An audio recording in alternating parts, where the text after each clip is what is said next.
નકલી ચલણી નોટો પકડવાનો સિલસિલો યથાવત। કામરેજ ગામે ઘરે જ પ્રિન્ટર મશીનથી 500, 100, 200ના દરની નોટો છાપી બજારમાં વટાવતો રત્ન કલાકાર ઝડપાયો।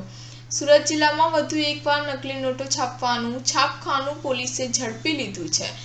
સુરત જિલ્લા એલસીબી ટીમના માણસો પેટ્રોલિંગમાં હતા તે દરમિયાન ચોક્કસ ખાનગી રાહે બાતમી મળી હતી કે સુરતના કામરેજ ગામે આવેલ શ્રીજી અવરની સોસાયટીમાં રહેતો કરણ ગુણવંત વાઢેર જે પોતાના ઘરે નકલી નોટો છાપે છે।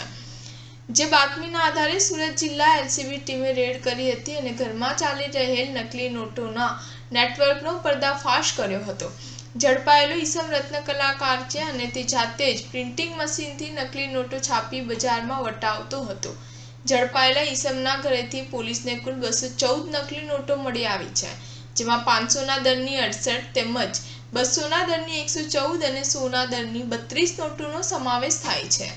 પોલીસે નકલી ચલણી નોટો, પ્રિન્ટર મશીન, કટર પાના સહિતનો મુદ્દામાલ કબજે કરી કાયદેસરની કાર્યવાહી હાથ ધરવામાં આવી છે। સ્ટાર ન્યૂઝ 7 હંમેશા સચ્ચાઈની સાથે।